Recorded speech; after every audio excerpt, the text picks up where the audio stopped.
Lucius. I'm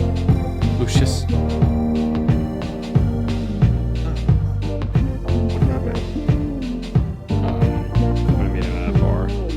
Oh.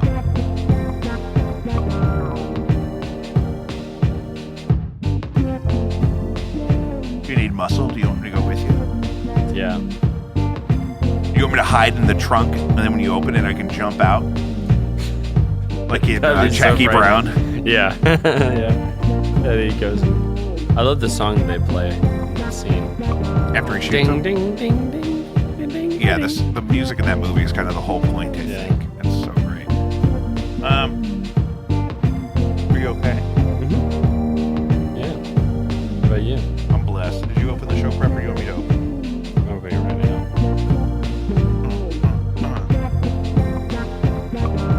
Guys, welcome back to Jacob V Weekly. We want to start like we do every episode by reminding you to reach out to Caddyshack of New Hamel, Illinois. It's actually just Hamel. And caddyshackil.org. I've donated the top of every show to them since we started the show. This is episode number 89. So we've rescued thousands and thousands of cats across the metro area. And it's a very tiny operation. No one's getting rich over there. Every dollar mostly goes to the vet bills necessary to safely rescue and rehome thousands of cats. It's far too many cats. Cat farm. For Mother's Day, we have an interview coming up later in the show with my good friend Za, who's been on the show before, and she's back again, and we talk about motherhood in the 21st century, and it's great. The only way to support this show financially, patreon.com/JacobV. There's a couple of free posts on the Patreon, and I noticed we got a new free member recently, which means they can see a small portion of things we've posted there. However, it's only $1 a week. And the Patreon content is every week. You get at least 4 exclusive drops of content a month from us. And once you join, you get to go back and look at the nearly 300 things we've posted there up until this point. So you don't just get what you get once you start. You get everything that's ever been there to get. I don't know how else to say it. JacobV.com. Joe, welcome back to the show. Yeah, the return. I really needed your support to start this show, I think. I really needed Original member. a yes man. Yeah. You know what I mean? Founding member. And man, it's been a journey for you since then. Yeah. And- I went to school at Rolla, and then am I too far from the mic? No, put Okay. your mouth on it. Yeah, I went to school at Rolla, and so we had to kind of separate for a while, but now I'm back. So S&T, electrical engineering. And Yeah, people I do feel that like you've learned a lot. Oh yeah, I'm like, it's, at what cost though? I was really. This is the thing that I wanted to get to. I do Yeah. love you were living sort of in a like a post-apocalyptic outpost. Yeah, in Sullivan, Missouri. Yeah, it's kind of like it feels like a different time period out there. So yeah, I think about it as like this weird kind of fever dream in my life. It's like, did I even really do that? Yeah, it really does feel like that. Coming back home, being back in the basement, it felt like I just returned from Narnia. Like you just woke up and none of that was real. Yeah, it really was. You never actually left home. Yeah. You were home the whole time. Yeah, I'm picking up right where I left off with like old friends and stuff. It's like so weird. It's like, yeah. It's like, That was, like, I 3 do years belong ago. somewhere, and it's not in Uncle Touchy's meth basement Yeah, right. in Sullivan. Yeah. Because that was the problem. There was a time where you were, staying at your home there in Sullivan on your own, and you were really scared of your neighbors. Yeah, they You had a rotating cast of criminals across the street. yeah. Am I correct? Yeah, Will you catch me up on this? Yeah, the first week we were there, the guy across the street had a heart attack and it was terrible. So he like left his home for like a week or two. And the neighbors 2 doors down from us to the right went and took everything out of his house. Stole every item out of his home. He emptied the house. We're like, oh look, Oh, they're look, the helping. movers.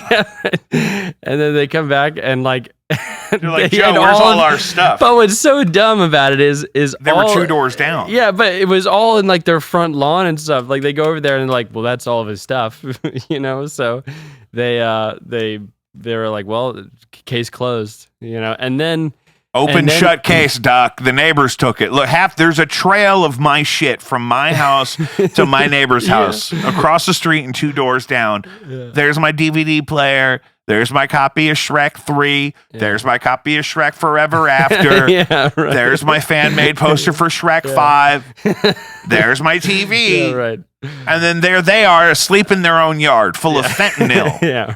Right. And then like 1 or 2 months later, that guy, the guy who robbed the guy across the street, he died. He passed away because the robber died? The robber died because of natural causes? So Sullivan is like this really empty town, right? And he kept having like prostitutes over, or sex workers. And they were well, they were all, they were funny, and it was really funny because they would be like walking down the street at like 4 or 5 in the morning, like in like Catholic school clothing, but they were like in their 50s and 60s. So it was really like flip flops in the middle of winter. Old rural Missouri sex workers dressed up like Catholic schoolgirls. Yeah. That's a nightmare. It was. Can you imagine the heels on those ladies? Yeah.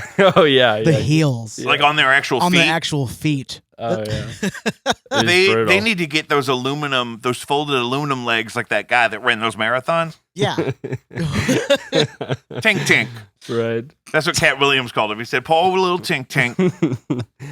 Yeah. I'm a big Cat Williams guy. That's my new personality. Is the I guess I'm middle aged now. If I live longer than Jesus, I'm officially middle aged. Mm-hmm. So I think 34 is middle aged now. It depends on who you're talking to, I guess. Yeah. Us. I'm talking about us. I'm saying lifestyle. You and me are finabouts to be. Jake, you've been middle-aged ever since you were maybe 21. I've been 35 since I was 15. Yeah, when I first met you, I was like, well, he's an older man, and you were like 21. Well, I got that a lot. Yeah. I had a professor at Webster who was a lovely and very effective lady. And she introduced me when I wasn't there. She explained me to somebody I was going to be working with as a non-traditional student. But I was like 20 at the time. She just thought I was like 30 and going back to school after working in the mines. You do look like a miner. A miner. A miner. Like a guy that works in a mine. A mine like she takes you aside and is like, I'm so happy that you're able to be here. I'm so glad that you're coming back and you're doing something important. Education's very important. And because I can't imagine being...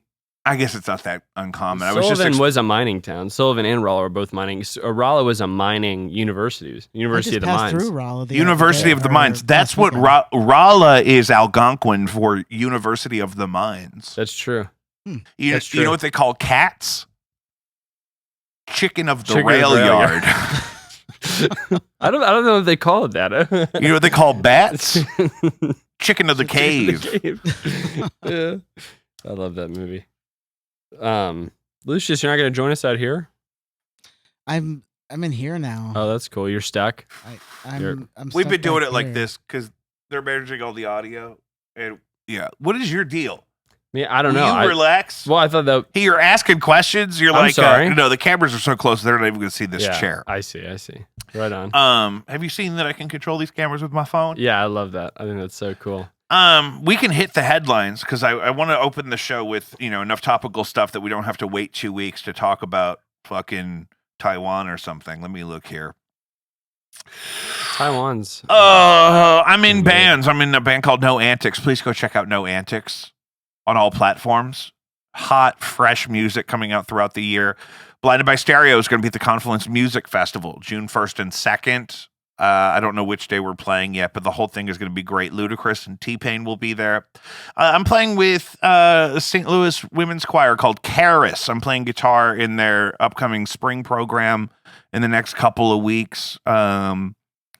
Reach out to them, or if you're familiar with them, I'll be there playing guitar. I do that a couple times a year. It's really great. I love that name, Karis. That's great. Karis, Charis. And that's, you see a lot of those people in the community. It's a large women's choir, and but there's so many of them that I know from there that then I see other places, and it's just great, and the music's always fun. It's a long set too. It's a good show of several pieces. Like sometimes programs like that are very, very short, and this is not like that.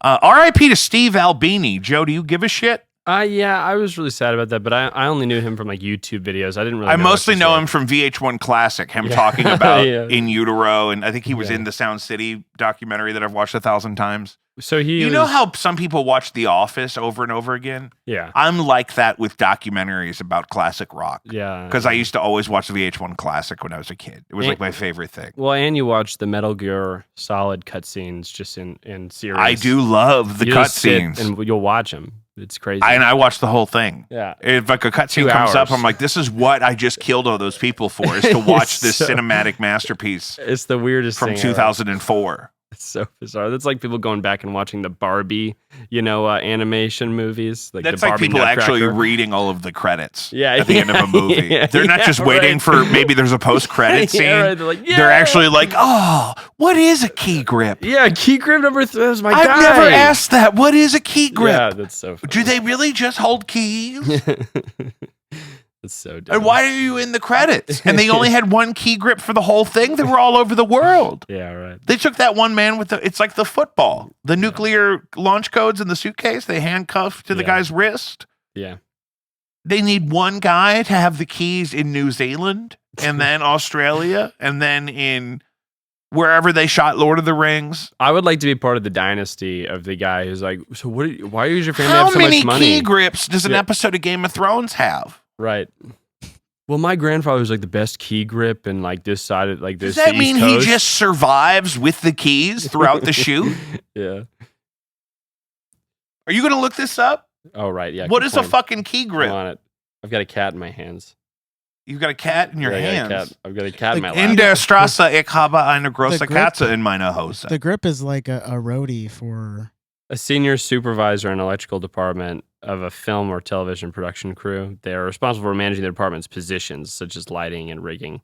It's like a union delegate, I'm sure. The key grip. The supervisor of the grips. Key holding manager. In Tropic Thunder, Tom Cruise says into the Skype or whatever they would have been using then to telecommunicate, with the... He said, is there a key grip in the room? And he has a guy come forward.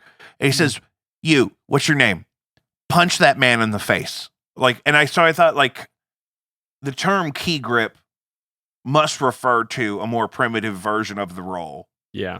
Where they were like just like in charge of all the stuff. Yeah, I think they just had the keys. Like a superintendent of a building. Yeah, they had the keys to the warehouse probably where all the equipment was.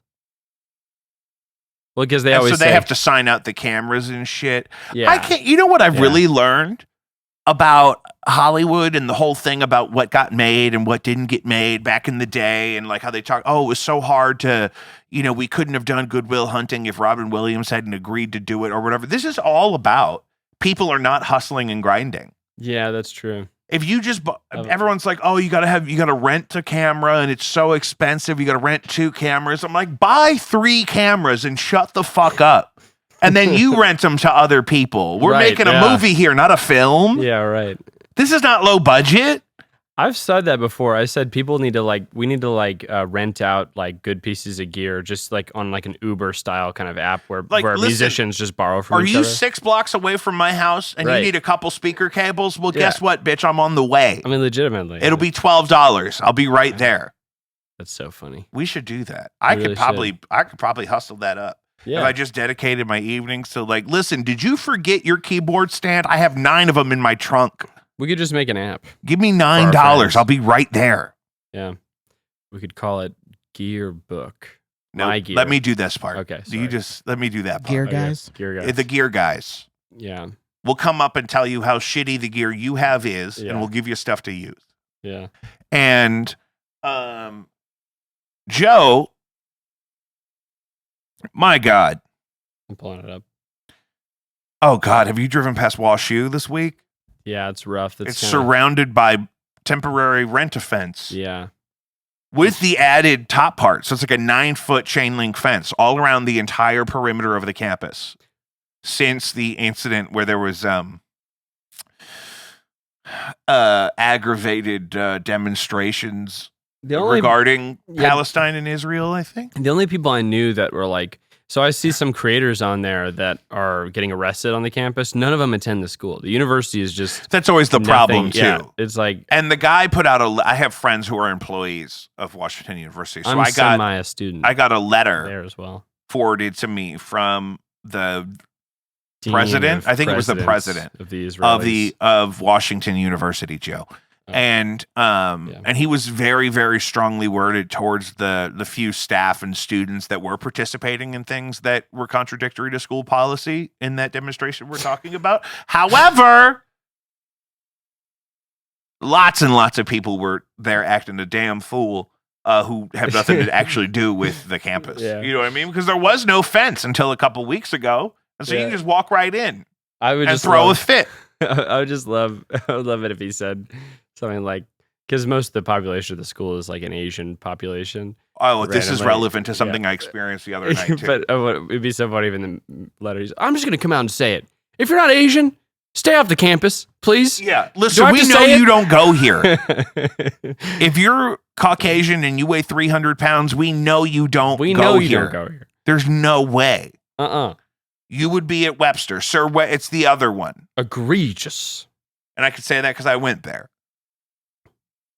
Yeah, it's a rough thing. But sir, we know your parents didn't pay a $75 application fee. We know it didn't happen. I was watching them get arrested, the creator get arrested on the campus, and I knew the policeman, and he was so over being there. He was just like, listen, you can't come on. Can't come on the campus. Just get out. Like he was just so unenthusiastic about it. Get off the campus. It was like, just guys, get off the campus, please. So funny. We were just talking. I was talking to Za about the DARE program and how I used to run into my DARE officer from 5th grade later in life at Starbucks. I forget his name, but Bob. Was the Officer Bob? Because he led that program. But I was in kids about. I was drugs. in Kirkwood. I don't know where the fuck you were. They had these lessons. They would be like, now, okay, amphetamines. Now this is you can take them to study. You could take them to work hard. They make you like a superhuman, and that's why they're so addictive. So if you ever want to get ahead in school, sometimes these people will take these drugs legally, and that's why you should never ever do that. Well, so does it help you get ahead? Yeah, which is it, Officer Bob? Because Stanford ain't free. Yeah, you know what I'm saying.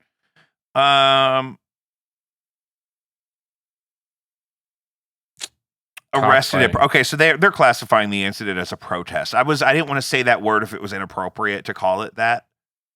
Why wouldn't it be called a protest? I don't fucking know. That's the only good thing. Because I'm afraid of everything all the time. If they think I'm going to sign up for the St. Louis Post-Dispatch, they are fucking high. Yeah, no. It's just a sub form of the Washington Post. It's all owned by Joseph. It was all owned by Joseph Pulitzer as well. The Jekyll Island newspaper goon. Yeah. I don't know. So that sucks. I mean, the only Ivy League school in town, and we got to put a fucking fence around it. This is just, remember the Lime bikes?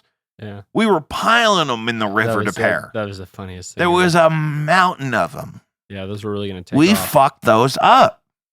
Yeah. And I see people using the scooters that aren't on all the time. They just wheel themselves on the scooter without paying for it to actually accelerate. I'm like, guys, I mean, what are we going to do? Yeah, I know.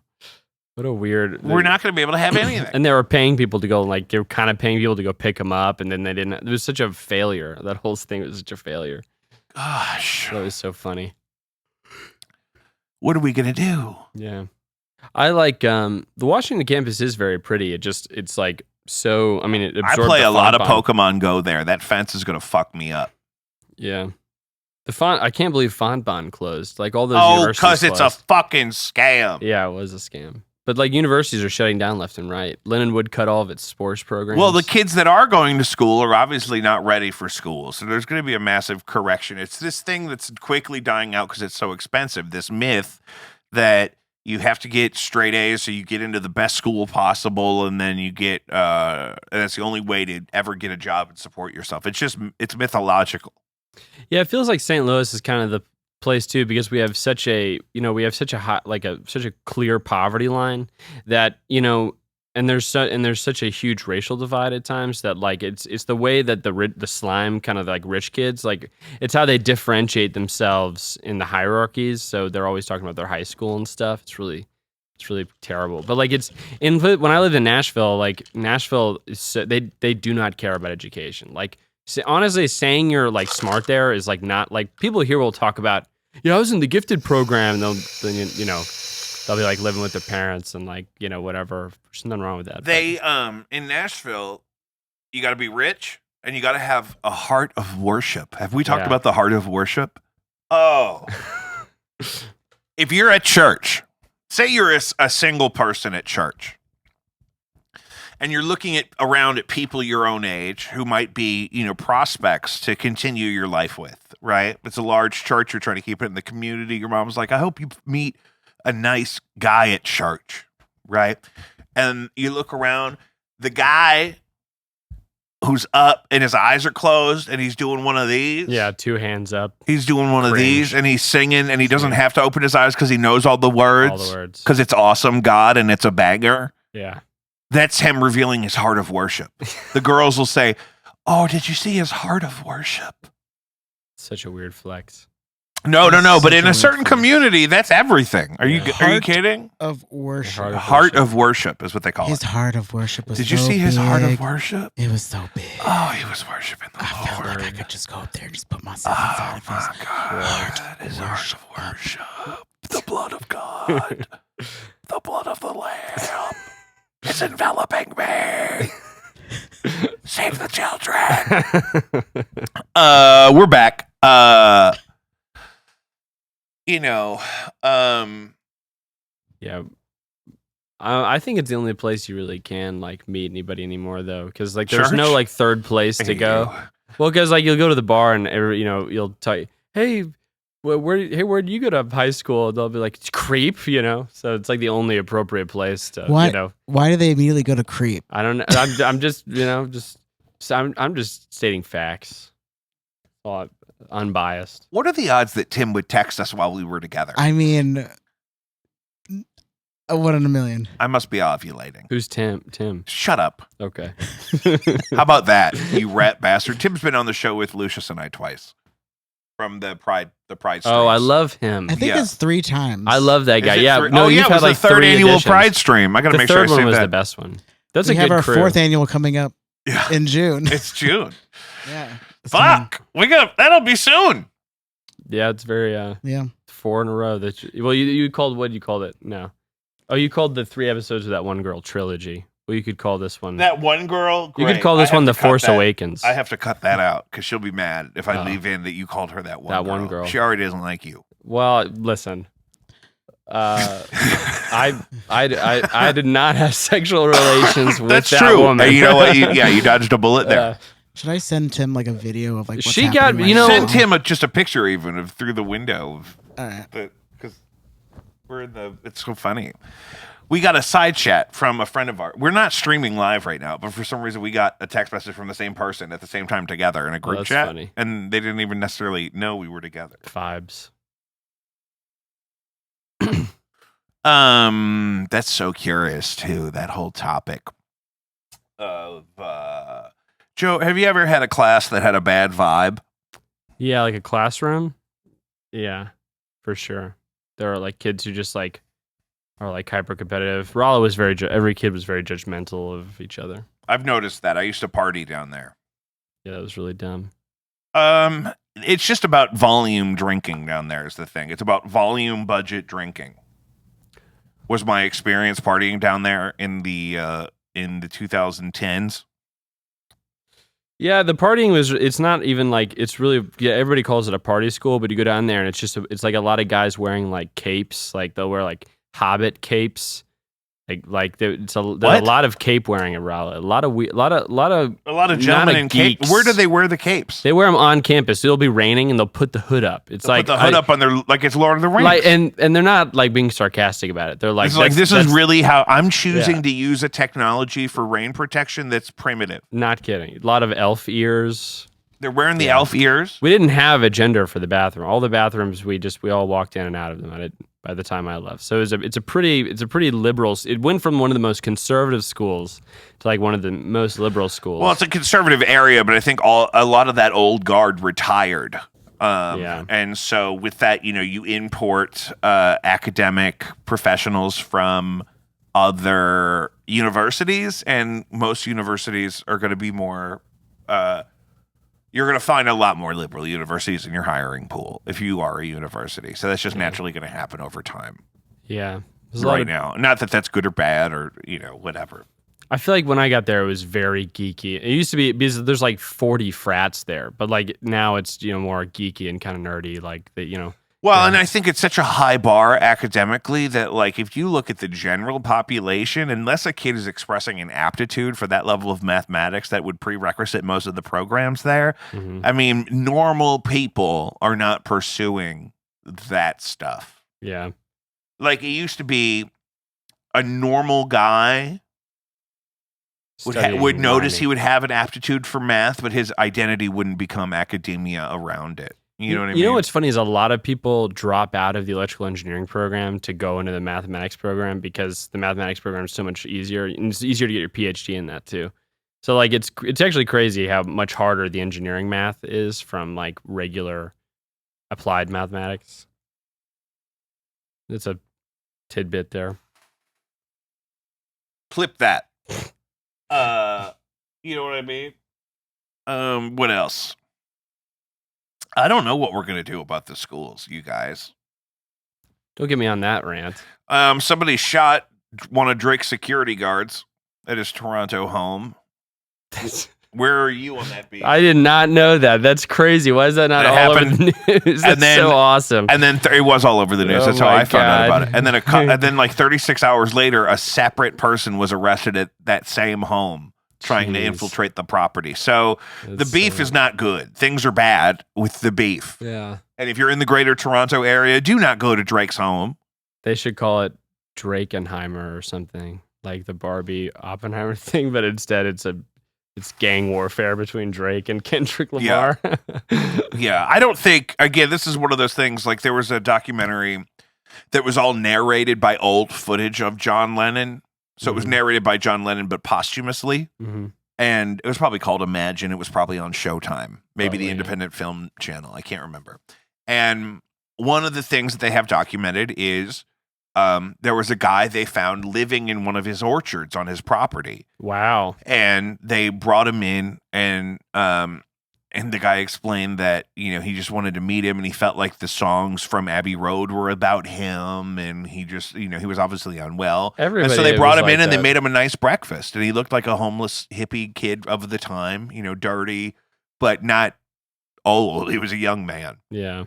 And that's the thing is people will take your art and do things with it if they're unwell and understimulated by their environment.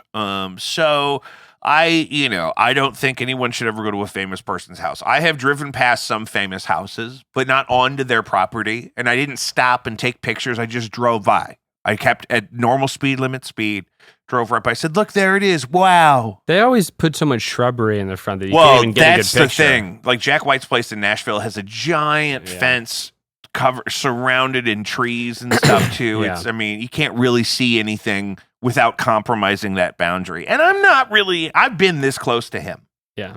As close as you are to me. That's insane. He walked right in front of me while I was standing in line. That's wild. What do you smell like? Be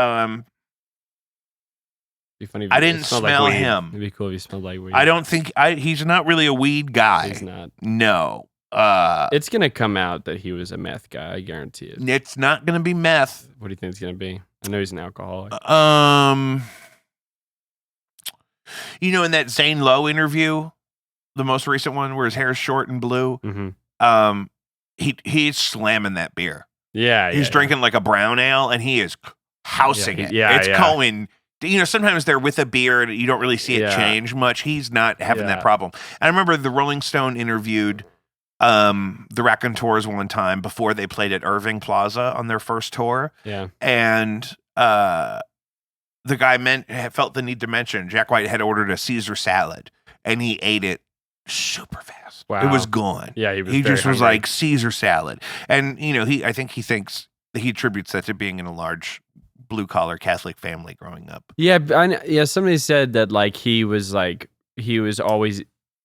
exclusively eat like bar food, like cheeseburgers and pizza, like when in the early years, like, and I guess like Brandon Benson was like a Benson. salad guy, and Jack White like thought that was like the stupidest thing ever. He's like, "What are you ordering salads?" I mean, it's so growing up, dumb. growing up poor in Detroit, you do not fuck with fresh produce very often. It's just not a part of your thing. It's like peanut butter and jelly, bologna, Wonder Bread.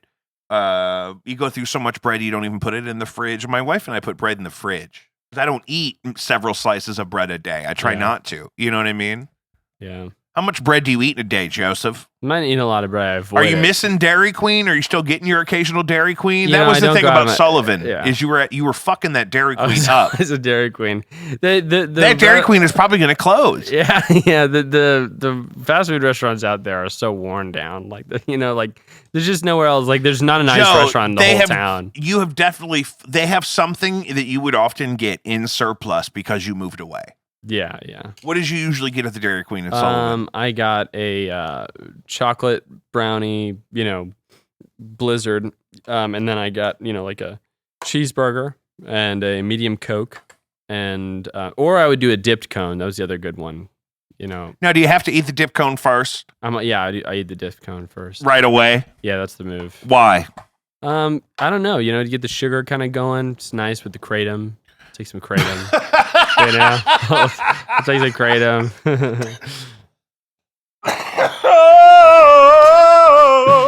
What does your hat say, Lucius?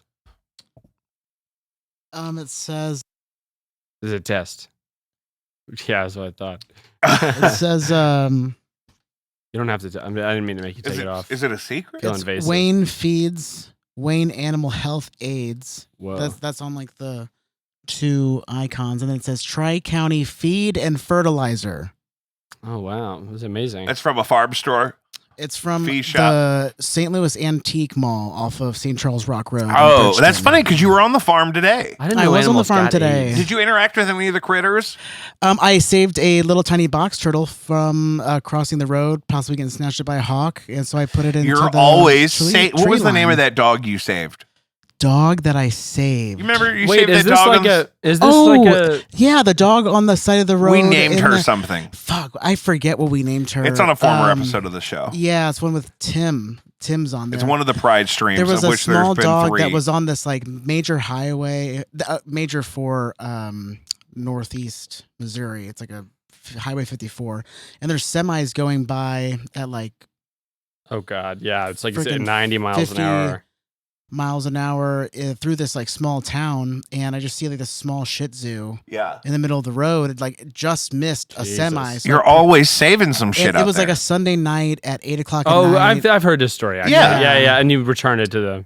Yes, You were making it sound. But you like almost got shot by those children. exactly Those feral children. the and their feral father. children. You should have yeah. rescued them. Yeah. You should have. That's the thing. And there was the Aladdin sheets. You're 3 on hours the- late to the I podcast, and risked it's my because life. listen, I have a whole trailer full of children and Shih Tzus and box turtles. I feel like I risked my life. Well, when we started this conversation, it made it sound. You guys made it sound like there was like there was some sort of like resort that white people would go to, and if you caught an animal on the resort, you got to say you rescued it to take home. It's like Actually, that's a brilliant idea. the way you made it You sound, know how like, they I do went the- there to rescue a dog. Like, oh, is that like a resort thing That now? clip is going around of Anthony Bourdain recapping that time he was in Sicily and he was spearfishing for octopus, but they just kept throwing dead octopus out of the cooler at him. That's And awesome. this is exactly like that, but we do it as like a luxury experience, which is Yeah. really hot right now. You go. Yeah. You do wine tasting simultaneously. And We you go catch a dog. we do a wine tasting, and then you get to go rescue one of these animals. But you and we'll breed nice we'll have dogs. photos set up with it.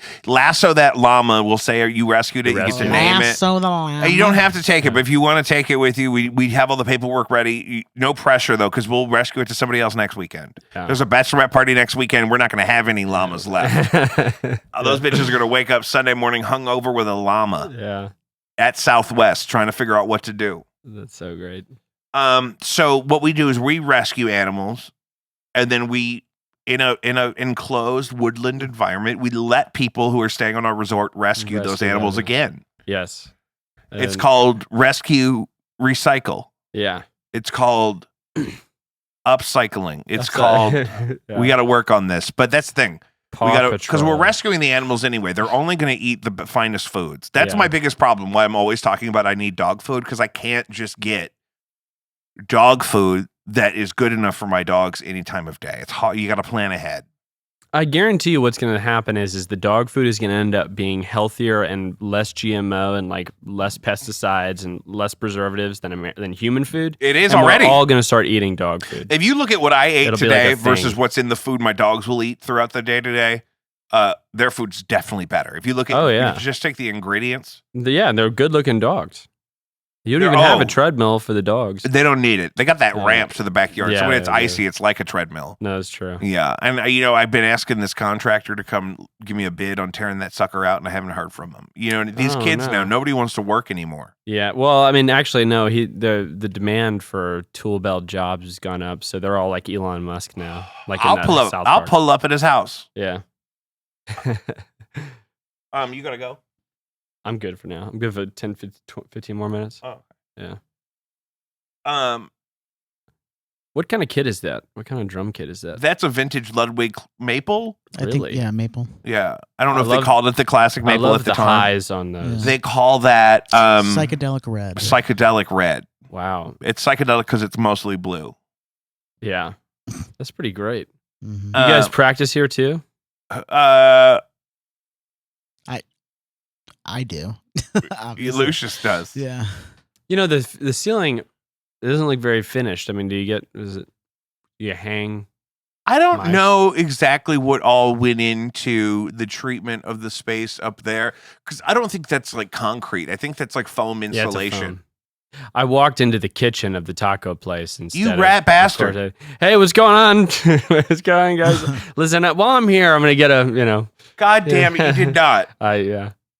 No, I'm just kidding. I said, you're not kidding. Guy smokes weed studio. They're like, oh yeah, right in the back. There's a secret door. I said, okay. That all sounds like a true story. Yeah. These people are going to start dreading Friday. Every time I pull up and they're outside, I feel bad because it's always some hijinks. Yeah. Well, there's nobody in there. It looked like they had all workers, but no customers. They had just opened. Oh, yeah. That's a good point. Do they have a bar in there? Yeah. Oh, that sounds good. Maybe I'll go over there. The guy who smokes weed. Yeah. The guy smokes weed, beard, wizard. Yeah, they and he's in the back. He just walks. Hilarious. There's a side door. They know me. You. Oh, yeah. They know you. But I try to get here every Friday if I can. Yeah. Oh, God. Wait, what's in? Oh, is that the vocal? But that's a vocal. That's an isolation room. You can put anything. You could put drums in there and then put everybody else out here. Yeah, I like that. It's big enough for that. Yeah, but I'd probably put vocals in there. I like this place. Like you can still get around it. There's like the cables haven't taken over the floors yet. Yeah, I try to have some good cable management. Well, and we made sure all this shit works. Can I store some gear up here? Yeah, just drop it off. If I can use it. If you got some PV carpet cabs. If you got like a Sherwin Vega subwoofer. You know what? I'm going to have to pass on that Sherwin Vega. You don't want a woofer? PVs. Well, I've got a big ass one. Maybe I'll bring some of my personal makes up here. Store them up here. Well, people can play them. We're practicing at my place too. Blind by Stereo's running out of there right now, and so I got my crate power block set up in stereo. Yeah, he's got a really sweet setup for the crate party. He's got two OG broadcasts with like the point-to-point soldering. Can't go wrong. Mm-hmm. The transformers. Yeah, they sound really good. Oh yeah, and then the H90 and the H9. Yeah, the H9s. If you don't have an H9, what are you even doing? What are you even doing? I've always said that. And then because I have the H90 now too, I do the H9 pre-game. Pre-game? And so I'm running my matching pink handmade Hudson broadcasts in stereo. Yeah. And they boost internally to 24 volts. And so I come out of the mono pedals on the one pedal board into the H9. And then out of that in stereo to side by side, the two Hudson broadcasts, and then into the H90. And then I could also run my two keyboards to the H90 separately. I like that part. Yeah. You know what I mean? And there's all kinds of routing options. And God is good. God is good. And I like to plug shit in. And if you have a Moog, you may notice that a Moog is dry. Yeah. Dry. A Moog is dry. That sounded dry. It's dry. And so Yeah. it's beautiful, and it's a very organic and luscious waveform that you get out of most of those things, but it's mono and it's dry. So you pipe that in and you get like, Eventide's got like the micro pitch shift chorusy delay thing. And then the reverbs are great. The delays are great. I use the rotary in the H9 pre-gain into the broadcast, and then into like you could do the reverb and stuff in the 90. And there's You need to do a video game soundtrack. You need to do like a Snake, like a Metal Gear Solid, or like The Crow, the video game. I think I'm gonna do a flute album. I think I'm gonna do a whole hour of just flute. You could have a Minecraft one. And then and then I'm gonna do love songs covers, from the songbook, the Great American Songbook. I would be going to the library at Rolla to go study, and I would be walking by somebody's like, they'd listen to YouTube on their phone while they're studying, and it would just be like Doctor Who theme 9 hours.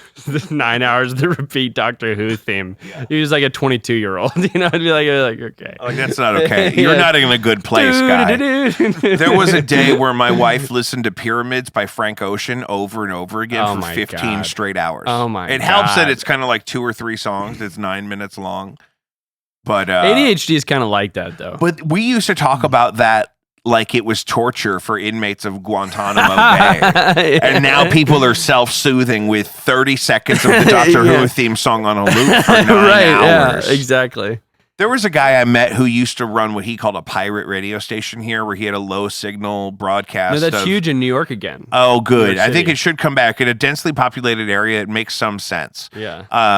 And we'll get back to that. And he was saying that, if he didn't have like a playlist or something set up or something playing actively, he sometimes would just like leave his drum machine on the same loop for several hours at a time. Yeah.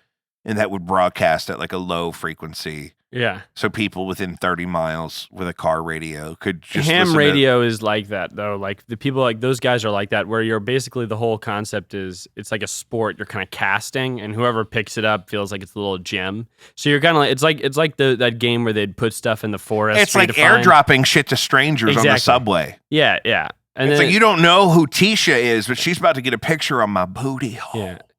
Yeah. Yeah. What? That's the thing people do. Yeah, it's all over. They'll take a crazy meme or a photo or something from their phone, and they'll airdrop it to a stranger who has their airdrop open on public transportation. Yeah. Yeah, no, I'm aware. That's that. So you're saying they just throw the radio out there. They don't know who's going to get it. Yeah, they don't. Yeah. And if you find it, like guys who really like fishing and hunting like that stuff too, because they can kind of hunt and fish from home with the radio. And they just sit in their basement. And they try to pick up signals. They just listen to other guys hunting randomly. Well, and you'll know they're into it because they'll have like one random big antenna at the top of their house, because it's like a huge DIY I saw one thing. on a car the other day. Maybe today. Yeah. No, it's cool. It's a cool little. It's a really weird like hobby, but people are super into it. What's it called? Ham radio. We had the ham radio club at my university was like huge. Like that was like a huge resume builder. This is why I keep getting those YouTube videos that say why young people aren't having intercourse. Yeah, exactly. Because they're all at home with their ham radios. Did you hear that Bumble is now, and I predicted this. I talked about this so many times, because I do believe that we'll have like it won't be a virtual assistant. It will be an AI copy of us that will do, like, we'll be interviewing for like 1,000 jobs per day with our AIs. So Bumble is now working on a project for creating an AI copy of you, and you will go on like 100 dates a day with other people's AI copies to find the perfect match. And so they let the avatars play out the scenarios and see how they react and how they correspond. I came up with that. I came up with that a year ago. I said, dude, this is exactly like the tool I use. I thought about this on the way here. What do I call this thing? The tool I use to do the clips for the show is like that, where it's I thought about it like a year before somebody made one, but I had no way to make one. I don't know anything about actual, like, how to make things. You'll be able to soon. Well, that's the thing that we're learning. I've been trying to get Dolly to make me a goddamn upside down arch for the cover art for the show, which is cool. A callback to our interview with Za. And it's turning just the skyline upside down. I'm like, I don't want I can't go to a building that's upside down. I like that you're arguing with it, and you're like, okay, let's try again tomorrow. Let's try this again Let's try tomorrow. tomorrow. I've Take had a enough of rest. you today. They charged my card for my membership today, so I feel like I got to do something. Yeah, I got to make a thing. I use it every single day. I'm letting it learn. You're letting it I'm learn. like, It's I'm also feeding it keeping you information. company. Yeah, I did. When I first discovered it, I mean, it's unreal, especially for kids who struggle with like learning. It's like unreal. The technology is insane. I had to teach me everything through the context of like electric guitar. I taught me all my electromagnetics class through the context of like pickups and strings. What is this that you're talking about? AI, ChatGPT 4. Oh wow, Yeah. just ChatGPT. Yeah. Well, and then in the membership that we both have with it, we also get Dolly 3, Dolly which is 3. the image generator thing that I use for like flyers and stuff. Oh, okay. They have a bunch of ones. They have one called Consensus in the app. Well, which that's is the like- thing too. In the OpenAI app, there's tons of GPTs that they call them like functions that other people have made Yeah. Mhm. that you can try. Yeah. You were saying there's one. Well, there's one that's like connected to all of these medical papers that I really like to use. So it'll search through like millions of medical papers because I had a bunch of questions about like, THC and like its effect on cognition. And it gave me a really precise answer on one of which I was just amazed. Like, what's the maximum amount of THC you can take that will have, stress relieving effects, but like no cognition impact? And it was like 7.5 and it showed me the study and it was like crazy. It was awesome. See, See, it's fine. solved that. It's fine. It's good. You got to have it. Yeah. Give me an A. I think it'll tip off really fast. There'll be one AI company that comes out that has a really good employee app, and then everybody will, like, tons of people will lose their jobs. I think that's what's gonna There'll happen. be like once somebody Henry Ford's the replace your employees with AI thing. Yeah. Then it'll tidal wave. Who's going to do it first? I think Jeff Bezos probably needs to. Those people Yeah. are not happy working for him. Yeah, he hates. Get him out of yeah, there. He hates his employees. Send them back to Walmart. Let the fucking robots send me a stethoscope I didn't order. That happened. My mom was like, "Thank you. I needed a new stethoscope so bad." And I'm like, "I didn't order a goddamn stethoscope." No, your goddamn stethoscope. But then they Whose didn't. goddamn they didn't- stethoscope Whose that? goddamn stethoscope is this? But it was to my house, and I didn't order it. This has happened before. Someone sent me a rifle case I didn't order, and I was like, "Is that a weird threat? I'm not decoding the It's right a picture way." of you sleeping in And it. so there's just a Polaroid of me in bed in a rifle case. What do you? It's a nice case. It had the tags Yeah, on it. It was yeah. from Amazon.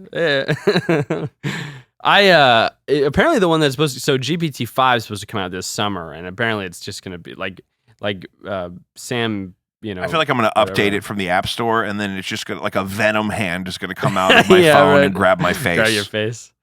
Yeah. Like the Joe, this Munsters. is our Mother's Day episode. Just in the scope of time, as we wrap up this evening, what do you like about your mom? She's always been very nice.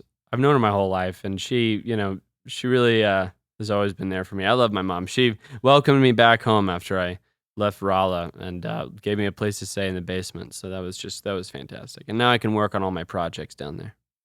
I'm really grateful. You have for so that. much space for activities. Yeah, I do. I have a lot more activity space. She lets you drive her Toyota. I am driving her Toyota. It is because my car is messed up right now.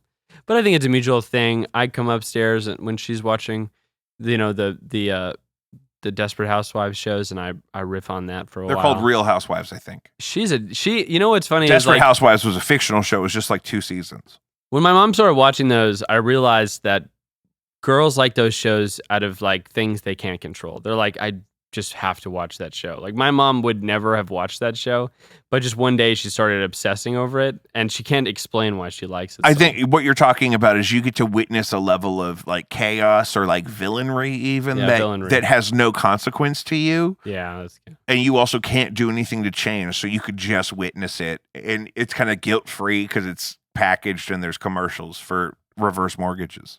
Yeah, but I don't like conflict that much because I can't, like, there's always the chance that I'll get punched in the face, so. Yeah, like, you they have don't a very that feeling. punchable face. People have said that, actually. Yeah, you look like the Nazis that get punched. I used to, when I was working in When Nashville. people are saying punch a Nazi, they're thinking they just put it. This is why you can never buy tiki torches. Yeah, You can't be seen with a tiki torch. When I was working in Nashville, I was like always extra nice, whatever. And then one day, one of the lead cooks who was black, he was like, "You just sound like an asshole. You just sound like an asshole. I know you didn't mean it like that, but you talk like an asshole." I was like, I'm so sorry. I'm so sorry for existing. I'm so sorry. It's not your fault. I It's hate me. perception. It's I can picture that though. Yeah. I like that he's trying to be sweet too and not just Exactly. say fuck you. He's trying to say, listen, it's not that you are an asshole, but you sound like an asshole. Guys, stick around for our interview with Zaza G for Mother's Day. JacobV.com, patreon.com/JacobV, caddyshackil.org, Doorstop-studio.square.site. No antics. Blinded by stereo. Joe, are you plugging anything these days? I actually wanted to challenge a debate rap battle with that one girl from the trilogy episodes whenever she's ready. Oh, to have a good. serious You debate. and Emma are going to freestyle rap battle? I would like to have a freestyle debate rap battle with her on A debate live rap air. battle. They're like the Ben Shapiro Ben hip hop Shapiro. track? That's correct. That's what I like to do. I challenge you, wherever you are. You've been challenged. We got to do it in a prison so that I can have that glass between you. Yeah. It's the only way. Yeah. Because she'll bop you. I know. Because you have such a punchable face, I'm and aware. she loves Yeah, to punch. yeah. She's a puncher. She's a punched me puncher. recently. Wow. I needed it. I deserved it. I was out of line. That's what I'm going to be debating on air. Thanks, guys. And then we'll cut to Zoo. I think only one of these cameras is running, but we only need one. We just start. We just start whenever you want. Well, I would like to exchange Teacher Appreciation Week stories. Yeah. So, 1 year I was at a place where they washed all of our cars. Oh, I've had a free coupon for a car wash. No, they made the kids do it. Oh, right then. One of the groups. One of the groups. They washed your car. Is this when you had the Deep Impact blue car? Yeah, it was that one. So the windows were tinted, so they couldn't see inside. So it was a big deal. Actually, that car was never as bad as that gray Marquis is currently. No, that car always looked really nice and shiny. Not always, but sometimes. Inside was a disaster. No, oh yeah, that's what I mean. Mm-hmm. And, but I'm unwell. Well, they didn't detail the car. They just washed it. No, they didn't go in it. They just, hosed it off. Right. They probably didn't even do it well, but it was a nice gesture. Well, because I work out of 4 buildings, I had a student tell me today that no one clapped for me during the teacher appreciation ceremony when they showed my picture. Only my students clapped, and I only have a couple students there, and they felt bad for me. But I still got a medallion for most helpful. And I can assure They you, were probably I am not. they probably just heard your name and were like, "Who?" Very much so. Yeah, which No is one fine. knows who I am. Which I don't is even have fine. a mailbox at 3 of my schools. Right. And That's because you're in let's too keep many. it that way. You're Let's in keep too it many. that way. What do you want, mail? Nope. Then you have to check all those mailboxes. That's right. I'm so sick of people thinking they can just communicate with me. Don't you know it? The thing with the smartphone is Oh, God. that I love technology and I love implementing technology in my life Mm, to accomplish things. However, Mm. if you text me, why is the clock ticking? The clock's not ticking for me. No, it's written communication. If it were 15, 20 years ago, you would wait for a reply with a stamp on it. And then people will wait 4 hours and get mad. That's some bullshit. Like they think they're entitled to me reading their correspondence immediately. Do you know what? And people talk about how technologically we've changed, but I'm seeing us just as obsessed with stuff lately because all I see is these vans delivering things to people's doorsteps. We love these cell phones and we love texting and all of this, but we're still very much a stuff-oriented culture. And immediacy, like the text or the kitty litter being on your front door within a day, I don't know. I got a problem with it, honestly. Well, there are problems with this because number one, if I need something the day of, I can't get it after a certain time. Like I can't just feed my dogs anything. It's true.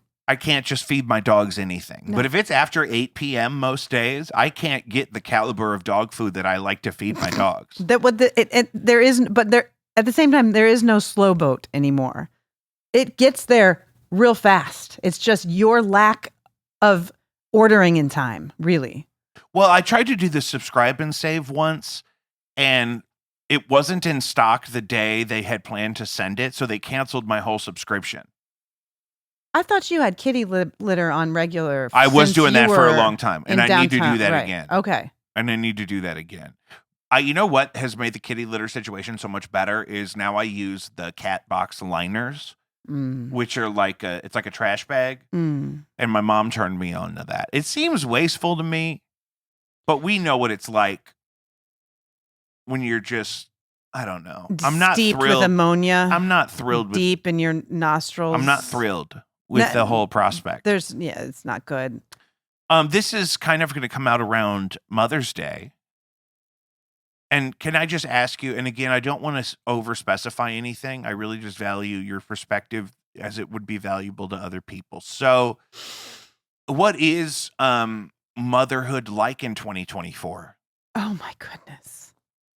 Well, have you ever eaten a croissant? Yeah, it's been a couple days. But Yeah. absolutely.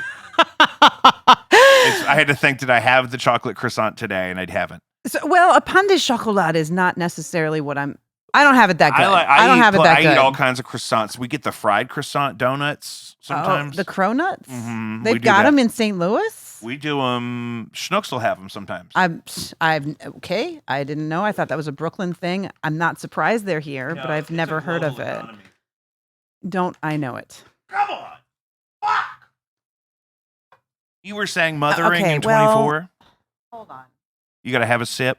It's okay. We're not live also. So, I mean, I know. we could just really appreciate the moment. And I got Joe coming in when you leave to do the front part of the episode. You So know, we're I've just gonna never be- met a Joe I didn't like. You know this one. Okay. The young guy you met him at my wedding at least. Yeah, okay.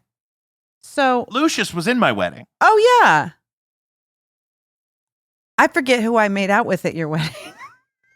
It wasn't either of It us. wasn't I can either. confirm it was not me. Yeah, neither Okay. of us.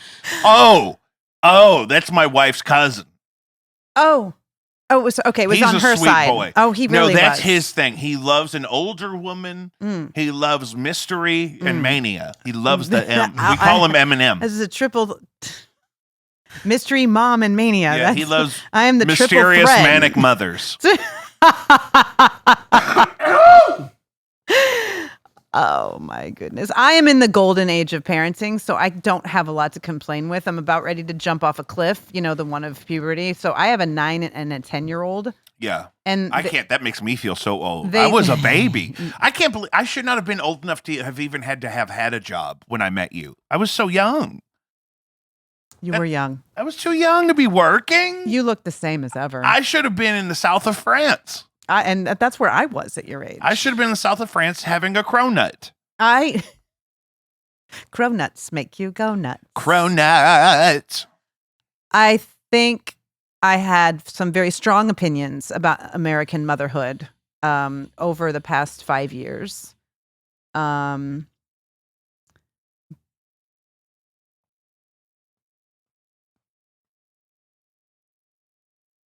But I'm not sure if I have them as strongly right. I do have some opinions about global politics as it relates to gender. Yeah. Um, Well, because this is something that I don't want to, again,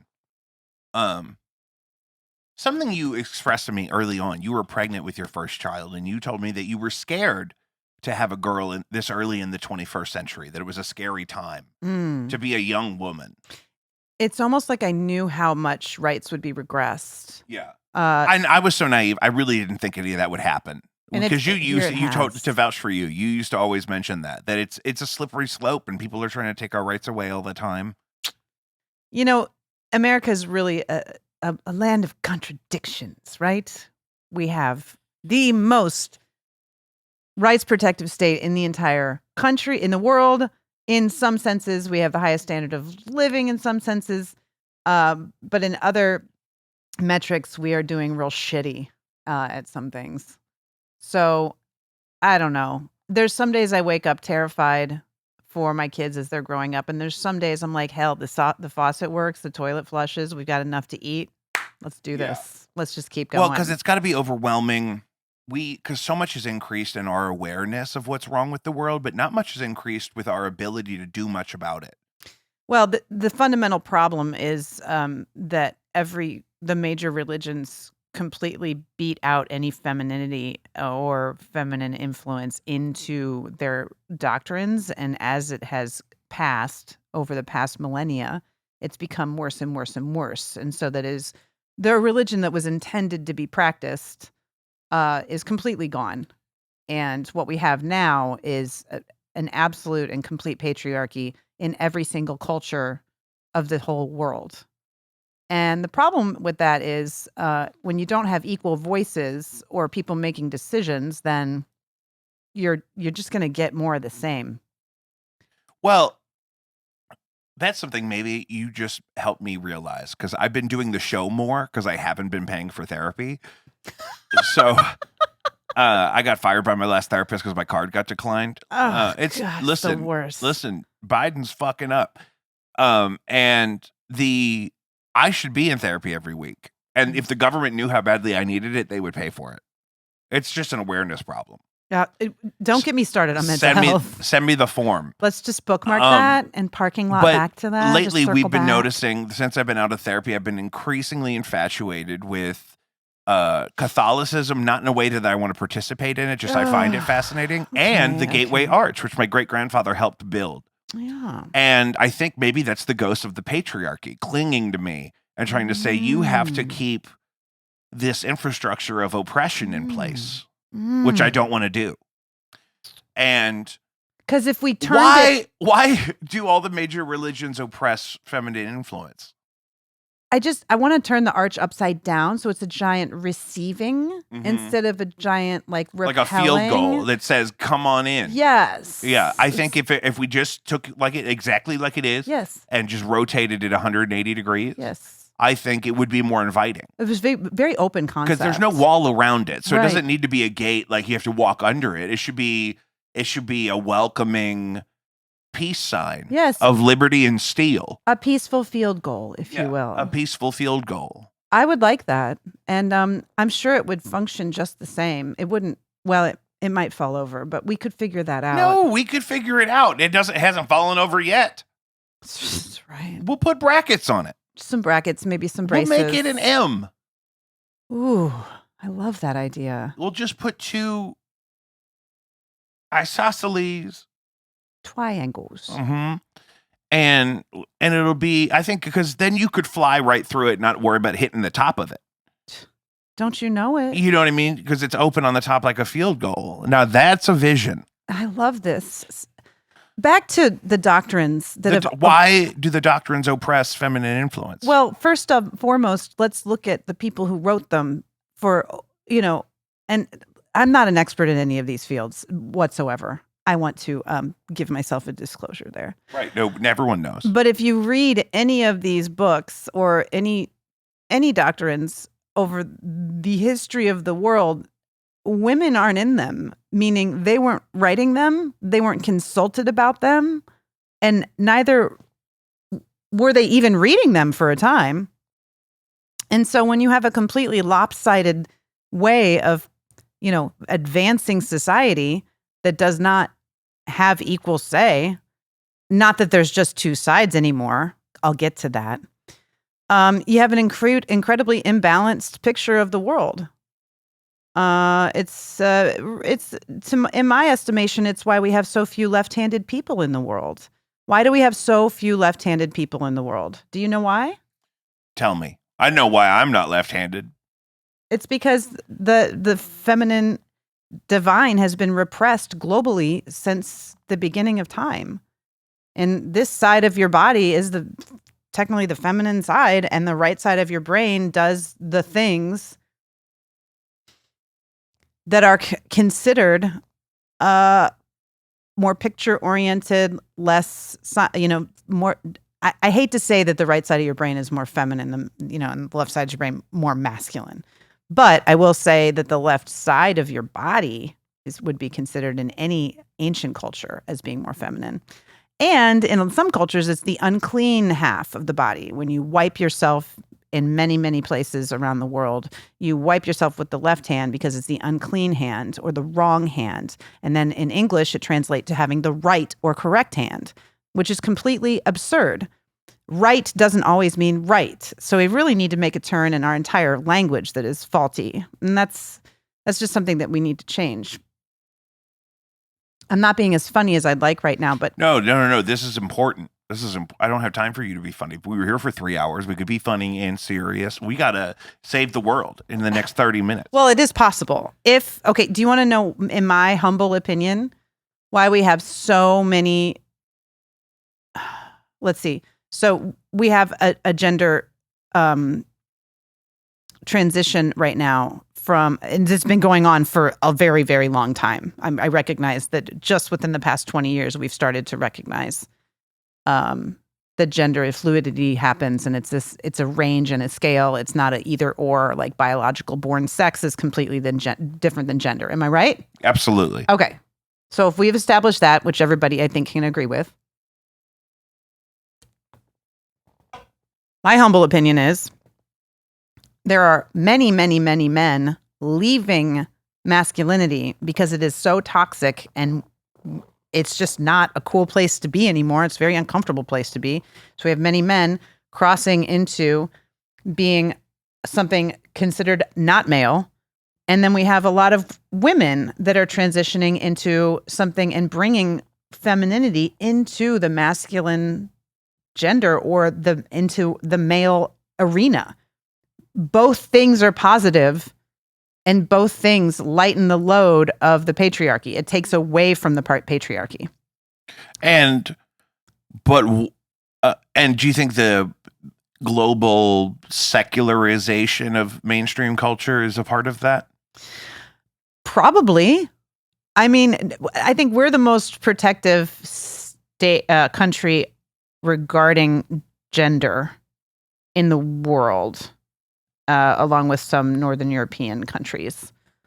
What are you playing? I was just adjusting the camera angle. Oh, I wasn't playing a game. thought That's how I control the cameras. I thought it was like bingo. No. Maybe bingo? I'm sorry. No. They're good now. I just wanted to make sure I wasn't wasting my time with had the two of them. And what about the secularization question again? I don't understand it. As the mainstream culture is more secular now than it's ever been. Yes. Which is necessary for globalization of the various economies, because people have to not be in a holy war with each other in order to do effective trade. Right. But as we do that, is that also part of what's challenging the gender paradigm and yielding some of this androgyny socially? Oh, I don't know. I think, in your opinion, people are. This is not the news. I know. I don't think people are quite over fighting over their religions. I mean, my children ask me what's going on in Israel often, and it's a very sticky situation, and it's very hard to explain to them how much hate exists in the world and how awful and atrocious people can become, and how many people can die innocently because of, really, when it comes down to it, because of religion. Yeah. So I don't think that the world has become more secular. I think the United States you can see that we've losing our religion. If you look at the graph, we've come down quite a bit. Well, that's a lot of the West, though. Yes. Way less religious. Yeah. But is it? Yeah, but that might free up the space for people to make that personal exploration. Be like, well, I wasn't raised Catholic, so I don't feel guilty about, doing X, Y, or Z, or being a different person, or having changed, or not believing in biological sex, and having that ability to identify any way you want, because you don't have a Baptist mom wrapping your knuckles, reading the Bible every day. Yeah. That's possible. I think that could be quite probable. What do you make of the Pope inching more and more inclusive? He's lovely, but it's going to snap right back, just like the Obama Trump thing. Yeah. He's adorable, but no, he stands for everything that is. It's going to cause a lot of infighting. Oh my God. You know what I mean? I mean, he's just it's too little too late, and it doesn't seem permanent enough. I totally support a pope from Argentina. I think it's very sweet of them to bring someone up that is not from Europe for the first time ever. You know, I do think he's the head of the largest organized crime ring in the entire world, and they've committed so many crimes over the past millennia that it's incomprehensible how much damage has been done. Now, then you meet the occasional left-wing nun, and you're like, oh, Sister Mary Frances, I know you really believe in the doctrine of the church and really helping your other people, but I can't get behind it at all. I think we'd have to completely decentralize the leadership and move it to a more inclusive parliament model. Yeah, and let women in, for fuck's sake. I also think there'd have to be a hierarchy of equity for female leadership, for it to really be different and to tell the world that, hey, the Catholic Church values you. I think that's what it would take. I mean, I've said this a lot of times over the past few years, is that every single organization with more than 10 people or so, whether it be corporate, religious, or public sector, needs to have parity, gender parity, meaning if you have a board, you need half women and half men. You also need to have if you're going to reflect the diversity of the people you serve as well on your board. And that would fix just about everything. Period. I've noticed that about public spaces where there's a lot of diversity and inclusion of, different ethnic groups or different nationalities. Specifically, I've taught in places where there was larger immigrant populations, which I learned a lot from and thought was really valuable. But it kind of makes everybody on their best behavior all the time, because there's not this common ground of which rules we can break and how. Mm-hmm. You know what I mean? And so, it has to be intentional that people oppress that, because they would rather be at the top with people that agree with exactly which rules they're going to break. And that's how they maintain power, is that they keep electing or promoting, appointing all that themselves. People that look, act, speak, and talk believe them that way. So we really need to break that. And one country that has done that is Mexico. They have 100% gender parity in their federal government, on their legislative role. What do you make of the crime in Mexico right now? I have anecdotal knowledge of how the drug rings work from a friend of mine that lives down there. It's very scary. So the government's doing a very nice things. It's a wonderful country. They have a lot of stuff figured out, but then they have this third branch of government, which is the mob, the cartels. It's very scary. I've watched everything that has to do with drugs on Netflix, and it's really our fault. It's not their fault that they exist. It's all Americans' fault. Right. Because it's an export. We're the end user of everything. Yeah. Why do we like cocaine so much? I've never done it. My dad told me one time that my heart would explode if I snorted cocaine. That's so great of him. And that really kept me off of it. And also, drugs, kids, are not free. They're not just anywhere. Mm-mm. And if somebody has cocaine, I was 30 before anyone even offered me cocaine. Because if you're younger than 30 and you find cocaine, you are not trying to give it to other people for free. Number one. And it's not probably very cocaine-y. Well, that's the thing, too. Like, I would have to get into the whole scale of the economy, just because I like luxury. Yes. You know what I mean? Yes. And so if I was going to get into cocaine, I'd have to get pure pink Peruvian fish scale from a guy called Latinx. Do you want to hear the best Just Say No story in the world? Absolutely. That's exactly why we're here. Okay, so I didn't go through the DARE program, by the way. You did? I did, and then that guy was crazy. He was a really eccentric Kirkwood cop, and He wasn't the one that pulled up and shot people this past year. Okay. all no, right. he's retired now. He was Okay. in a horrible car accident, and then while he was on life support, they had him on propofol, and so he would go to the Starbucks and tell everybody over and over again how they gave me the same drug that killed Michael Jackson. Oh, God. I almost lost my life on my motorcycle. Oh. Look at my mustache. He had come into my 5th grade class one time with the big wooden box with all the different pills with the little labels on Yeah, it. So you yeah. didn't go through DARE. I did have something like that of an education in 7th grade, I believe. Yeah, 7th. They showed you everything. This is a roach clip. Yeah, this is a roach clip. This is a this, but they didn't call This it is how DARE. you load the 9, kids. Right. They never, this is an 8-ball. No, I still don't know what an 8-ball is. And I always picture like a shaking 8-ball that tells you yes or no of what's going on.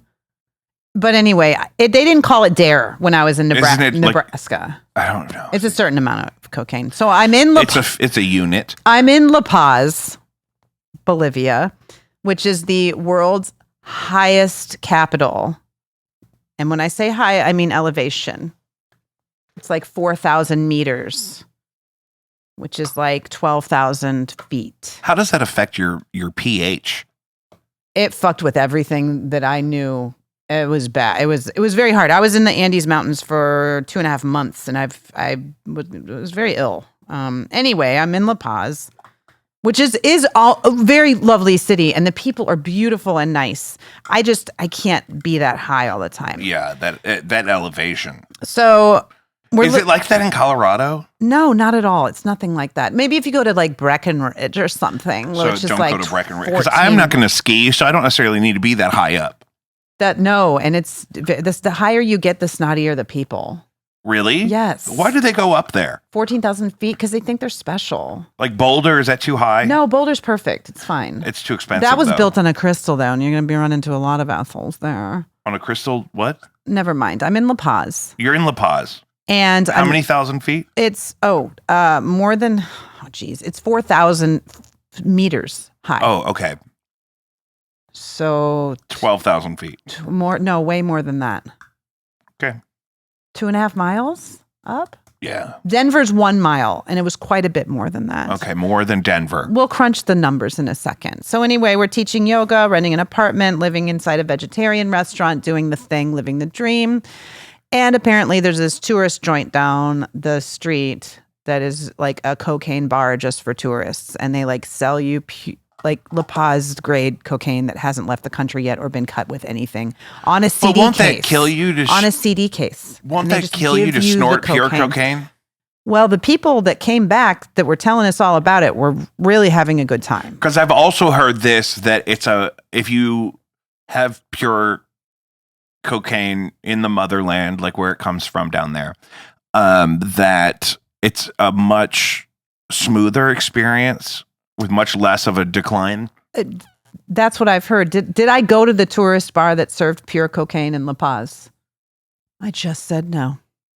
And it's one of the greatest regrets of my life. Because it's got to be pretty cheap there too, because you're on location. Yeah, everything's very affordable in La Paz. Because I dated a girl for a summer who was her dad would go to Costa Rica, and she thought it's because he had like a secret family down there. But I think it's because he could get Percocet over the counter.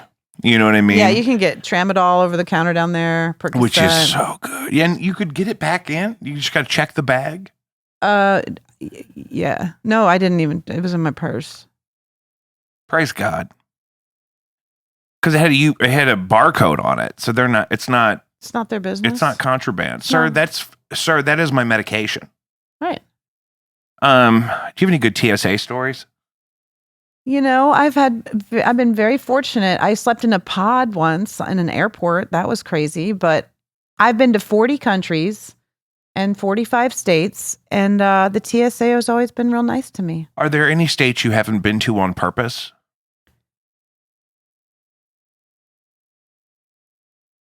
It's a really great question. Because there's so few states you haven't been to. You know, Alaska. You haven't been to Alaska on purpose. I mean, I haven't had the chance to go, and neither do I want to. Because of Sarah Palin. Because I don't like the fucking cold. And the Grizzlyman. Remember, you saw that documentary where they ate that poor gentleman. Oh God. He would go live there for several months to advocate for bears, and then one time they ate him. What about the one about the boy that went to live in a little bus and then he? That was Into the Wild. Oh, God. Similar The situation. Sobbing. Eddie Vedder did a wonderful job on that soundtrack. A friend of mine, who's a gentleman of color, has 3 or 4 cousins who are in Alaska because they took really high-paying jobs there, but they're waiting to leave because one of them's in jail for moving to Alaska and then beating the shit out of his wife. So it's like it's a vitamin D issue, I'm sure. Is that what? Because it was nighttime so much? No, it's lack of vitamin D over a period of time without sunlight. If you're living in Alaska, you don't get a lot of direct sun. And so is it bad to have vitamin D without the sunlight? If he wasn't taking supplements, he probably lost his shit. And so now he's locked up and he's not even from Alaska. Can you imagine jail time in Alaska? It'd be super cold. And their blankets, I don't even know. What do they make those out of? Bears? That would be luxury. I said that like that meme that's like, why do you need a king-size bed? What do you need all that room for? Another man? I have a Cal King and I sleep starfish. It's I think it's necessary. And you don't even have dogs. I don't have anybody but me. I have 3 big dogs. I know. You sleep with them? Oh, sure. Oh my God. I mean, what am I going to do? What can you do? Well, I want to convert one of our spare bedrooms into a room for them to sleep in, because I got them for each other to keep each other company, so I don't have to be with all of them all the time. So I'd really love if Keenan worked from home full time, so they could be out during the day, and then at nighttime they could go to bed together, and I could have my space and my freedom. She's still going in though every day. Not every day. It's a hybrid, but enough that the dogs are up too much. If whatever. But I don't know about these dogs you speak of. I know one of them is impaired. No. Yes. No, he's fine. I mean, he's fine, but he doesn't have a lot of, I don't know.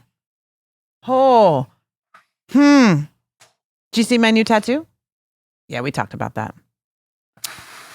I want to just go back to motherhood really quick. Yeah, please. It's Mother's Day. It's something. I've been reading some Jamaica Kincaid, who just won the St. Louis University Literary Award, and she was in town last week.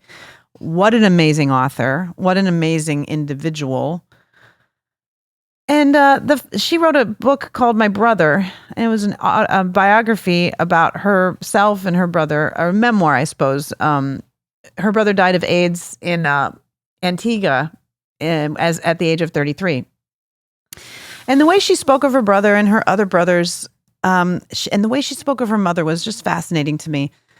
She would mention her brother and say that her mother was functioning as a mother to him in a separate capacity as she was a mother to her. It was almost like she was 4 different people. And this is the part that, was fascinating to me. Not only do they eat your brain while you're pregnant, but also they bifurcate your attention and your personality, because one child, I have 2, only 2, that stopped at 2 because I'm a responsible, well-maintained, reasonable adult on this planet. No judgment for people that have more than 2 children in America. So I have 2 kids and they both need 2 totally different things. And it changes who I am basically when I'm interacting with them. It's very challenging to code switch like that. And then have them both in the same room. It's like you're, I don't know, Jabberwocky or something. Well, that's the biggest frustration with certain age groups in the classroom. I've noticed that they all require what they feel like they need immediately, but there's 30 of them. Yes, you're right. You know what I mean? And at lunch, there may be 200 of them and 4 adults. So teaching is also a lot like mothering. Yeah. I think that's what I like about it. It's like mothering you can clock out of. Yes, and you're very feminine. Yeah. So it's raising the bar quite a bit, taking care of all of these kids. And then they do leave, but they're coming to you for love, respect, admiration, knowledge. That's the kind of mission statement of the team I'm on right now, is that kids that are getting enough love at home can come to school to learn, but the kids that aren't getting enough love at home have to come find some of it at school. And they can't really learn until they get enough of the validation and the welcoming. And you know what I've accomplished again? You remember when I won that attendance award that I never told my kids about until they won it? Yeah. It was like a joke, and people thought I was like, because the principal asked me in that meeting where they gave me that award, how did you do it? How did you get your kids to come to class on time? And I said, I didn't even tell them about it. But really what I should have added is that I just made sure that they know that I remember what it's like to be a real person when people aren't treating you like you're a real person. And that it's just a safe space in first hour. We don't start super hard right away. I'm not going to scream at you for being late. I'm not going to take your phone first thing in the morning. You know what I mean? We're going to have meaningful stuff to do, but it's also going to be on a reasonable timeline. And so kids are not avoiding coming to my class because that's just the energy of the welcoming. It's like, if you drop your kids off at a babysitter, but it's a different person every day, that's going to be hard for them. Yeah. You know what I mean? And so imagine dropping a toddler off at daycare, and every time you hand her off, it's a different person. Yeah. Would you even want to go there? The toddler would say no. No. It'd be a hard no. You can't reset them like that every day. No. But if you give them one person, they can, even if it's like half day kindergarten, right? Like they have one person that they see every day. They love that person. We lost an amazing person when you left. I wish you were still with us. I saw some of those people. You saw I won that. I was included in that award-winning research team. Yes. And I saw, an old administrator of ours and a couple, will not mention any names, of course, but friends and whatnot. Yep. I think I've had to go on the journey I've been on to learn everything I've learned and to heal in the way that I've healed. Mm-hmm. I remember, I can explain now the way I was feeling when I worked there, that I was definitely still struggling with my just world mindset. I thought accepting the kids was the end of the journey, but really was accepting the whole experience and realizing that it also was so much earlier in the literacy crisis that we're in now in 2024. It makes total sense to say we need to not be worried about the caliber of the literature the kids are reading if they're reading. You know what I mean? We need to serve them and make sure that, here's the thing.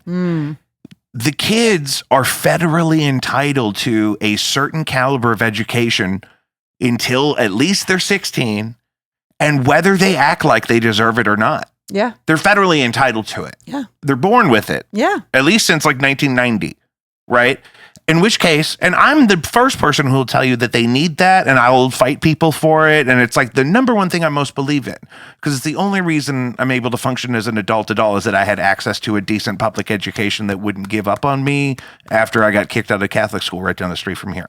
Now, however, somebody's got to actually facilitate that. And that's the problem, is that the actual caliber of education that's on paper is not happening for most kids in public schools on grade level, just across the board. You know what I mean? And it's not even, I mean, it's worse with socioeconomics as those, decline literacy and stuff declines with them often. But in general, normal public school people like me are like, as kids now, or the literacy is just way behind. And it was like that before COVID, and then COVID made it a lot worse. So much worse. And so much more obvious and so much harder to ignore. Now, the growth model that's, becoming more and more popular is really great. Yes. But it's just like it's just like everything. Do you know what I just realized? Yeah. We're going to start getting kids that don't know about COVID because they weren't born yet. Eventually, not Yeah. too far from now, Not too far. there will be kids that actually don't have a COVID gap Yes. because they weren't in school yet. They're coming like next year. Yeah. Because Because you see the little kids. my sometimes. darling Cece, who's turning 9, No. But I mean the younger kids than that. she was in preschool when COVID hit. You're getting the Go ahead. preschool. So- I was gonna say like, But- you could be getting the Zah. kids that were made during COVID. That's what I'm Right. saying. My sister has those kids. 2020 Yeah. was 4 years ago. Yeah. And so They're next year, and not this coming year, but the one after, they'll be coming into kindergarten. Yeah. And I mean, I guess that's nice to know that there's a quantifiable end to whatever COVID did to exacerbate the education problem. Exactly. Except then we're going to have to address how many of the professionals left the field. That's the other thing. I felt like people didn't even want me in the building in my first 5 years of teaching because I didn't have my master's and I didn't have, I didn't wear a suit every day or some shit. It was just like people acted like it was such a respectable, hard to get thing. Really? The That's how you felt. The principal at my second job told the entire student body in front of me that 50 other people wanted my job, and then I got it, and then proceeded to tell me how bad I was at it for 2 years, Yeah. which is cool. Let's just hope that he doesn't do that anymore. No, he he's left? teaching gym in the hood. Yeah, He- he got. oh, good. Yeah, I pray I'm for his really kids. sorry for the timing that you experienced in that district. Yeah, I mean, what are you gonna do? What can you It do? was such a great informative experience. Like to learn about like PSYOP, for example. I love PSYOP. Oh my God. And it's so hot right now. And for me to even know anything about it as it's coming into other communities, because we're talking about it up there now because of the I didn't know Latin PSYOP was population. up there. it's new to them. But yet I was so excited to be I able got to say, 18 I've done credit that. hours of master's stuff about PSYOP. That's great. And yeah, PSYOP and UBD, and you gotta Yeah, have. I love me some Wiggins UBD. and McTiggy. I You love can't me go some wrong. UBD. Holla, holla. Can I get an amen? Wiggins. Shoulda bought a Honda. Mr. Wiggins. Do you need to go? No, can we say our piece about some last minute things? Of course. Neurodivergence. What does that mean to you? It's actually probably one of the most liberating things is to really understand that in the fabric of my life, that I think we're going to learn that certain disorders that we identify so much more often now with our children, in part is because they're probably a subset of disorders we've always had, but now they're exacerbated by environmental factors. Our nature of living is so unnatural to how we've actually evolved to in the short time. I mean, 100 years ago, our lives would have been totally different. Yeah. You know what I mean? Yeah. Completely different. You would probably be homesteading. I'd be a flapper. You'd be flapping. Fuck yeah. You'd be flapping. And I'd probably be like a priest. I'd be called Betty and I would bob my hair. Not Bernice, but Betty. You would not be a priest. I would totally, 100 years ago, 100% priest. If Like you look in- at the nature of my family, there's no way I was going into the fucking mines or the factories.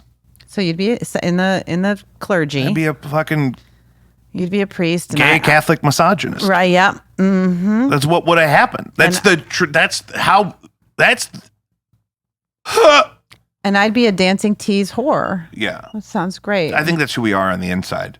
I'm too much of a hypochondriac to be a whore. Um, But yes, we are living what they would say Koyana Scotzi, one of my favorite soundtracks by Philip Glass, who's my favorite composer. We're living a life out of balance. And living a life out of balance sucks. But neurodivergence is a thing. And that's all I had to say. Well, and our capacity to be, that's the thing, is me being neurodivergent is the product of an environment, a diet, a a style of trauma and conditioning, you know what I mean? A style of parenting and neglect and media, all kind of working together so that my brain permanently works in a certain way that is atypical to what people would classify as normal or healthy. Now, I've also noticed that I think all of my closest friends are that way in some way. And I think years later, we're all figuring out where we kind of fit in that paradigm of descriptors. And I think long ago, like my good friends that you know, like that we're also friends with my wife. He's not here yet. I'm sorry. He, I made Joe buy cannabis for me on the way here, and he's never done it before. So he's like, they don't have the white 99. I got to get you the platinum frosting. I'm like, what, dude? I'm on the air. But that my closest friends, I think we've all been atypical that way, neurodivergent in some way, and that's kind of it just wasn't as something as that was as clear or as commonplace in our lexicon to identify earlier. But it's like we're not all identical, but we're all like we fit in because we're just so not like these normal people, the 80% of the population around us. Yeah. It's a real umbrella. I'm all the things that fall under the catchment of neurodivergent. Sure. But when you're in a large student population like we were, our graduating class was like 500, that you start to notice that, there's several dozen of us that are that minority of people that are not quite in sync with whatever this programming is that all these other people have. A lot of it was our parents were all divorced and none of theirs were. Okay. That's a factor. You know what I mean? And so we all thought it was just that, I think. But I also think that stuff is correlated to how we express our atypical brain chemistry. My brain is definitely wired differently because one of my earliest memories of my parents is them screaming at each other. Oh God, don't say that. No, I mean we've talked about it on the show. Ugh. I know. I'm just thinking about my own life. Oh no, but I'm just thinking like so that makes you that way. You know what I mean? I don't know. I can blame genetics on my diagnosis. It's definitely, a huge it's inherited through the mother, the matrilineal side of the family. And I come from, it seems like a long line of bipolar people. I could have told you that. And I've read a lot of books about it now. And it's really tough. It's really disturbing. It's very hard. Because you have to look back retrospectively at things you've experienced and be like, oh, maybe that's why I responded that way. So I'm going back and forth as I'm writing this. I'm writing a memoir called Stealing Sunshine from the Monster. And as I go back and forth, have I had it since I was 16? Have I not? I don't know. I didn't get fucking batshit crazy till I turned 40. That's all I know. Like, I did not experience anything manic or depressive like I have since I was 40. I think I didn't become bipolar till I was 40. Do you think your lifestyle exacerbated that at all? Because owning a house in a suburb was not necessarily on your list of goals when you were on a mountain in Belize. Bolivia. Bolivia has no mountains. That makes sense. You sound like my therapist right now. No, I'm just wondering. No, it's wonderful. I don't know how to answer that. Because I can tell you it did for me. Right. That I made a lot of peace with things that I was really struggling with. Once I was married and bought a house and felt like my life goals were possible and that I had kind of done everything I thought I wanted to do, and that I didn't have the pressure of the infinite amount of money you want to save up before you do those two things. Right. My relationship with everything was different. Sure. My relationship with other people was different because I had all the personal validation I needed at home now. I didn't have to prove my worth outside of my home anymore. Right. And owning a house, they let you fuck your house up. Nobody's coming through to tell you how to run your house. It's crazy, the freedom. It's too much. I think this is probably for another time, but I think people have too much freedom. They want to protect their own freedom to abuse their freedom. Whoa. Oh, coming in hot there. Can I get an amen? Whoa. Can I get an amen? I can't say that word. Can I get a? It's not yet amen. It's Aho. Can I get a shalom?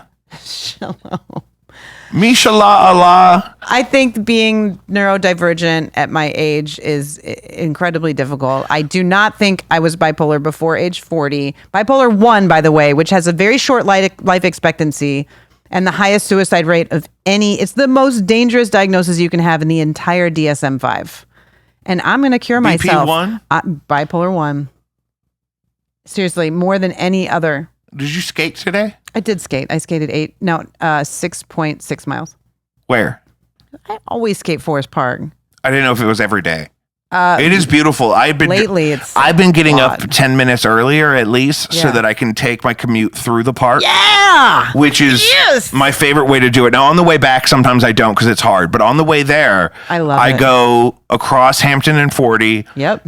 Past the big bronze thing at the zoo, and then I veer right past in front of the jewel box, and then I take that right, and then I come up like you're going to the Central West End, and I come up by the statue of on the King's Highway. Is that the statue of your mom? That's the statue of my poor sweet mother. Happy Mother's Day to all the moms out there. So lovely. I love your mother. I begged her to do the show this week for Mother's Day, and she's just shy. I mean, she just doesn't feel like she belongs. She's so beautiful and so outgoing and so and bubbly funny and amazing. Oh, so funny. And people think I'm funny. Carrie, if you ever see this, I wish she's a patron on Patreon. She sees everything. Mother's Day, and you could sit here too, right in between us. Right here. This is just like when Vince Neil challenged Axl Rose to that fight on MTV. Just like it. Except we're challenging my mother to come on the show. Please. Because the people love you and you're a beautiful lady. Please come on the show. Happy Mother's Day to everyone. I'd love to come back at some point and talk more about Absolutely. And I would love for you and me to work on some content in here. I filled up this book so quick. This is like 2 weeks old and it's almost done. Do you have anything that's out online that you want people to see or no? I'm not going to say that. You could say anything you want. You don't have to say anything. I have less online than ever. I've noticed, but do you keep it in a vault? Like it could reemerge? It could. Because I do get the question.